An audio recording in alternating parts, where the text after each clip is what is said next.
This weekend on the Rochester Press Box at Salvatore's Pizzeria at the Garage Door Restaurant.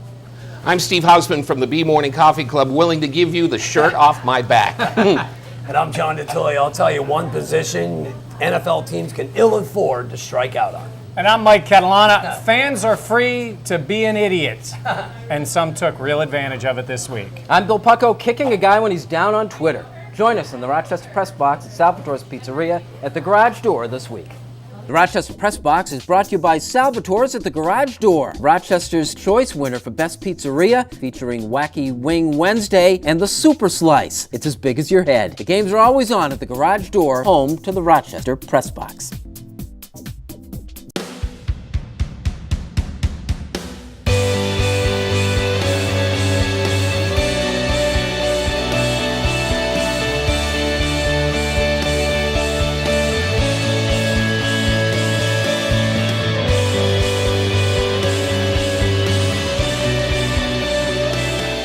Hey everyone, and welcome here to the Rochester Press Box from Salvatore's Pizzeria at the historic Garage Door Restaurant. I'm Bill Pucko, joined as always by John DiTullio, WHTK. Billy, it's great to be with you. It always is, isn't it? My pleasure. Mike Catalana from 13 WHAM News and Fox Rochester, 31. Good to be back. And Steve Hausmann joins us from the WBEE Morning Coffee Club. Gentlemen, good to see you again. Yeah, you've been a veteran. Everyone's getting along here. That's the important thing. Everything's good. Yeah. Nice to have you back. Well, look, one of your favorite subjects, Steve, I know, is a lifelong Boston Red Sox fan, Derek Jeter. What are the New York Yankees going to do with this guy? What are they? Joe Girardi can't do anything with him. I mean, you know, you think of all these, he's slumping, right? Yeah, the numbers are down right Yeah. across the board. He's showing pretty much no pop. He's not pulling the ball. All right. You can't take him out of the lineup because if you gather the family and say, I want to see Derek Jeter one more time, you go out to the stadium, you do all that, pay, parking, everything, and he doesn't play, I feel cheated as a fan. I want to see Derek Jeter one more time. I don't care if he strikes out 5 times. I want to be able to take a picture of him on the field during his last season. So you got to think of the fans here, I think, a little bit. The dilemma, John. Well, I mean, listen, the perfect scenario is he starts hitting and he rides off gracefully, but will he retire at mid-season? I mean, his defense is shoddy. If anything, I can see Girardi putting Brendan Ryan in late in games for defensive purposes, but I'm with House. You're not benching the captain and the Mount Rushmore of the post-Mantle era with Derek Jeter. You can't do it. Now, you can move around the lineup. You can get him out of hitting number 2 and move him down deep into the lineup if you want to, but I'm with House. Joe Girardi, his hands are tied. You're not pulling Derek Jeter out of the lineup. Unless Jeter goes into Joe Girardi and goes, listen, I stink. Get me out of the lineup. That's the only bailout for Joe Girardi. Do you see any chance of him retiring mid-season? I don't. I think that's a long shot. I Did really you just do. throw that out? I or just have you threw it heard out talk? there. No, I just threw it out there. You know, maybe he's shot. This is Willie Mays and Joe Namath at the end of their careers. Baseball doesn't have a timeout, right? But I'm going to take a timeout here. Can we relax a little bit? 2 years ago, he had over 200 hits. He sat out all last year with an injury. I know he's not going to be the old Derek Jeter. It's early May. I think he will be a competent player. I think he'll be a good player. I don't think he's going to be anywhere near what he was before. He's not retiring midseason. There may be games where they drop him down in the lineup. They already have shown they will sit him down to rest and whatever they need. There's going to be moments. He did it in the Red Sox game when he didn't play in a game at the stadium. So sometimes fans may feel a little cheated. I think it's early May. I think if he started to go down, the last time I checked, the last look at he was batting about 255. Now the problem was, as Steve said too, no pop in the bat at all. But I think we need to slow down a little bit. It's still only early May, and he sat out all last year. We'll go to the Yankee fan, back to the Yankee fan. What's more important, the sentimentality surrounding Derek Jeter or giving yourself the best chance to win on a day-in and day-out basis? The first thing you said. Absolutely. I mean, Jeter or Brendan Ryan, who gives him a better chance to win games? It's Derek Jeter. Well, who's Brendan Ryan? He can't Who's hit. he? What is he? I mean, what is he? I'm sorry, what is he, Fred Stanley? I mean, he is not going to replace Derek Jeter with Brendan Ryan. No right-thinking manager would do that. And again, one more time, you bring your 9-year-old to the game. I don't care whether the Yankees are on the road or at home, but more so at home. You bring your 9-year-old to the game and no Jeter, you feel cheated. And that's why DiMaggio retired. If you remember him saying he didn't want anybody coming to the game for the first time saying, this is Joe DiMaggio, and then he retired. I think Jeter plays average, and then he's done. That's like his most famous quote. I love that DiMaggio quote. Second half of the season, we'll see where Jeter is. Something Yep. tells me he kind of turns it around, as he did a few years ago, too. As Joe said, I think, to put it in context, he said when somebody asked him, how come you play so hard all the time? Yeah. He says, I do that because somebody might be seeing me for the very first time. Yep. And he wanted to leave the good Not a lot of impression. ball players say that anymore. No. Yeah. We'll be back here at the Rochester Press Box.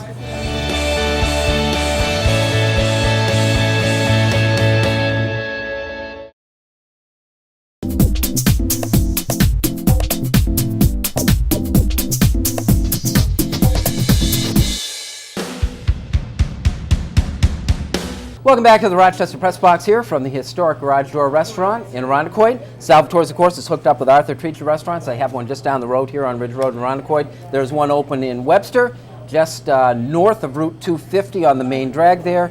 And there's a brand new one in Avon, so feel free to stop into Salvatore's and Arthur Treacher's People Restaurant. going wild about Arthur Treacher's. You know, we were talking about it. great. That's what people in Rochester Yeah. do. We've seen that with a number of businesses not to be named, but Wow. man, we love our new stuff, right? Well, look, personally, I think like Twitter is the beginning of the end of Western civilization, and it came out and again this week, kicking a guy when he's down. We saw Magic Johnson do it to Mike D'Antoni when he got fired, kind of danced on his grave, and Roy Hibbert is taking just hateful tweets from fellow athletes. What about criticizing a guy, kicking him when Magic he's Johnson down? has been crushing the Bus family all year long. When they didn't hire Phil Jackson, he's the spokesman for Laker Nation and for the Laker organization. He wants to see the Lakers win, and people turn to Magic Johnson. They want to hear what he wants to say. He has been dancing on D'Antoni way before he was basically gassed at the end of the year. Roy Hibbert, I don't know what's wrong with the guy. I don't blame other players for piling on. Last year he was a dominant player in the playoffs. This year he may be the worst player in the playoffs. Yeah. But this is 2014.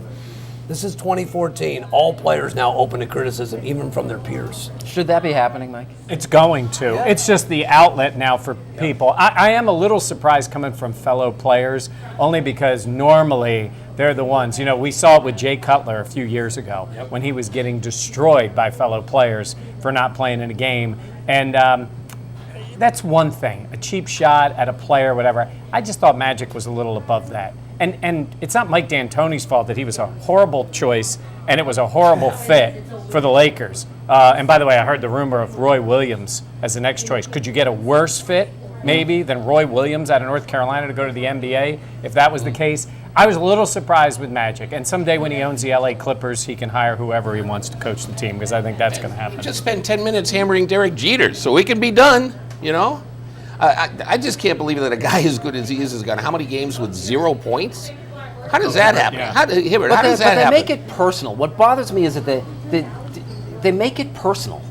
It seems so unnecessary. But your problem is that it's from fellow athletes. Yeah. Because we well, know because that the rest right. of the stuff, you get these anonymous, you hide behind anonymity and you can stay and get away with just about everything. You see that all the time. You have to dismiss that part. But when fellow athletes are tweeting out, joke pictures about, Roy Hibbert being an ineffective player, Gilbert Arenas that's the one. Gilbert Arenas sent out just a make fun of Roy Hibbert tweet. It's just so unnecessary. He wants back in the league, Yeah, too, and Arenas. he's never made bad decisions in his life. Yeah. Gilbert Arenas. But going back, I think Magic, that tweet was more aimed at Jim Buss than it was at Mike D'Antoni. Boy, but he It was says, I aimed at couldn't Jim be Buss." happier that Yeah. you lost your job. Yeah. That's weak. That's That's awful. weak coming from Magic, and even Barkley called him out, saying, "I thought more of Magic than that." He could say the Lakers need to be moving forward. He could have said something, but honestly, I think John's ready. Maybe if it's a shot at Buss, then take a shot at the Buss family. Don't say it about Mike Is that D'Antoni. literally getting thrown under the bus or at the bus? Which is it? Yeah, exactly. That's why we bring you Ah, here. yeah, right. That's the only reason. Yeah. Like it or not, when we return.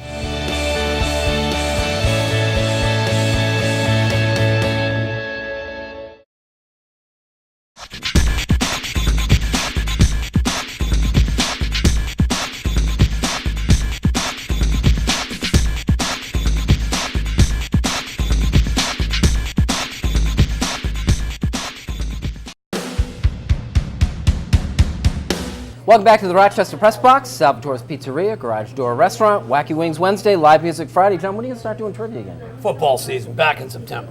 All right, and we set Taking that us- all up with the draft just completed. You got it.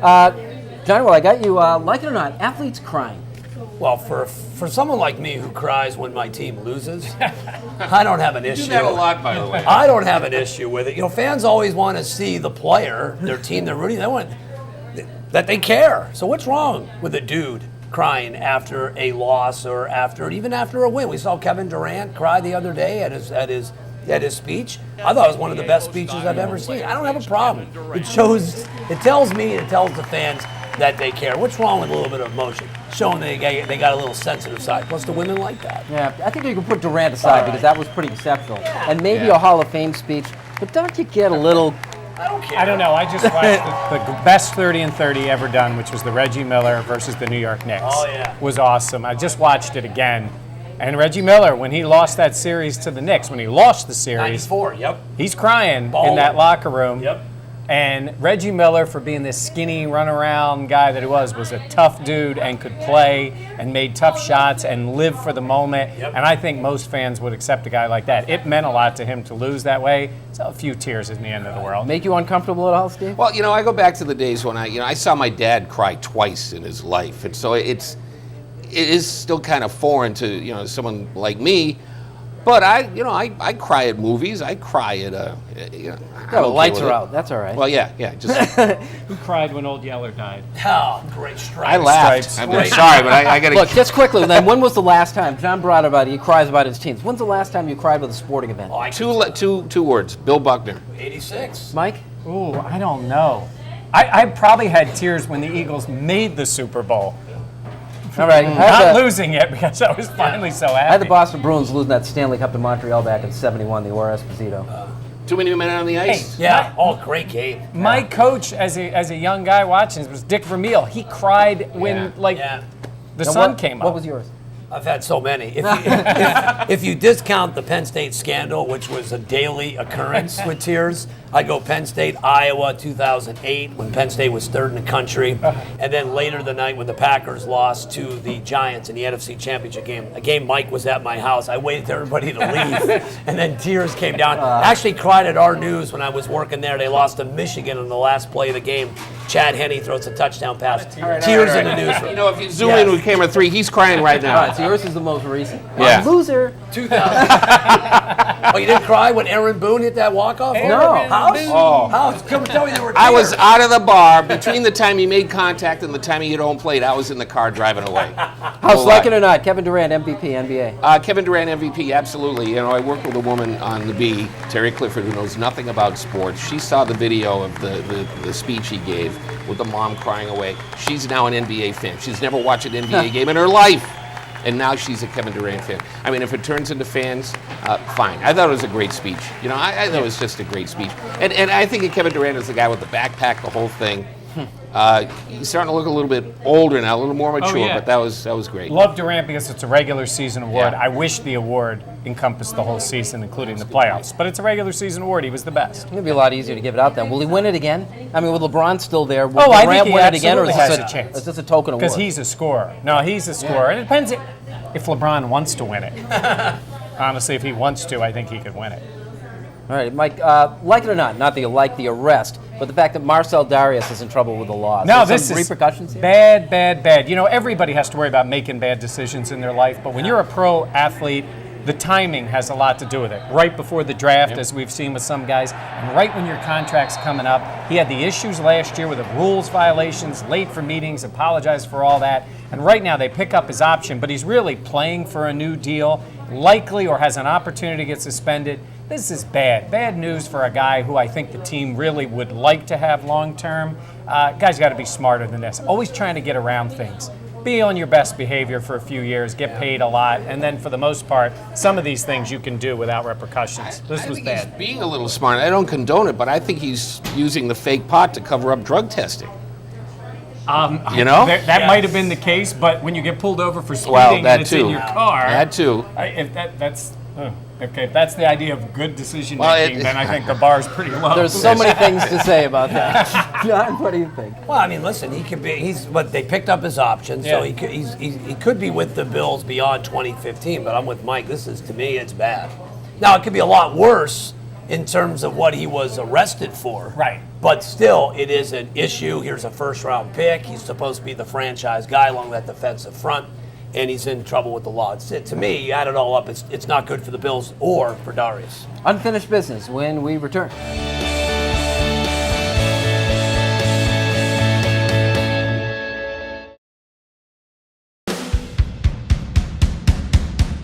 Welcome back to the Rochester Press Box here from Salvatore's Pizzeria at the historic Garage Door Restaurant. Our favorite segment, Unfinished Business. John, start us. As we just witnessed the draft over the past week, I'm such a draft nut, but it really is an inexact science. I was reading from 2010, only 75 players from that draft are still with their original teams. So you could strike out, whiff, whatever you want to call it. You just can't whiff or strike out on the quarterback. Teams that have produced a lot of Pro Bowl players since that time, teams like Houston, Cincinnati, Minnesota, and Kansas City. Well, they got some good players, but they're all missing that one key ingredient. It's called the quarterback. That's why Houston picked first. That's why the Vikings are picking in the top 10. Now, since 1970, the Buffalo Bills, you know what position they've drafted the most? Defensive back, 10 first-round picks. What's second? Running back, 8 times. Quarterback, that would be only 3. The last one being E.J. Manuel. So basically the Bills can whiff on Darius, they can whiff on Stephon Gilmore, they can whiff on C.J. Spiller. You can't swing and miss on the quarterback, and we'll find out if E.J. Manuel is the guy. This, to me, is a make or break year for E.J. That's really telling, because I heard Bill Polian refer to it when he used to do the drafting. He says, I want 2 guys that the scarcest and hardest things to find are a good quarterback and a pass rusher. And that's not what the Bills Carolina only has 1 player remaining from their 09 and 2010 draft. 1. And then you move on, and that would be Cam Newton. From the that's it. But they're a contender because they have a franchise quarterback. And we agonize in the draft as like who goes 8 and who goes 9. We're going to miss out on this guy. A year down, it doesn't make any difference. No. What do you got, House? Well, I look at it, I'm going to get away from sports a little bit. The Amerks are gone. Red Sox aren't fun to watch yet. Those Celtics in the playoffs. And do you like my shirt? Now, here's the deal with the shirt. Here's the deal. My wife went to the cleaners the other day. She went to the dry cleaner. She comes back, she hangs up the stuff. She goes, is this your shirt? I said, I don't think it is. I have one kind of like this, but not this one. I think they gave me the wrong shirt at the dry cleaners. But I looked at it. This shirt's nicer. It's a little more expensive. Yes. So I'm here to say that if this is your shirt, if you got the wrong shirt at the dry cleaner, I'm willing to make a trade to get my shirt back. But if you don't step up, I'm keeping this shirt. And what would you do if you get the wrong shirt at the dry cleaners? What do? Do you keep it? Do you bring it back, run the risk of getting no shirt?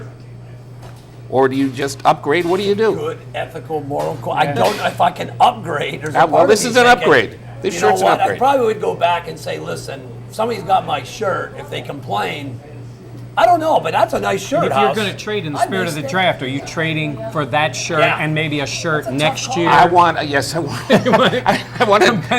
shirt to be named later, if that's possible. And again, it's the reason we bring you in your house. Thanks a lot. Go ahead, Mike.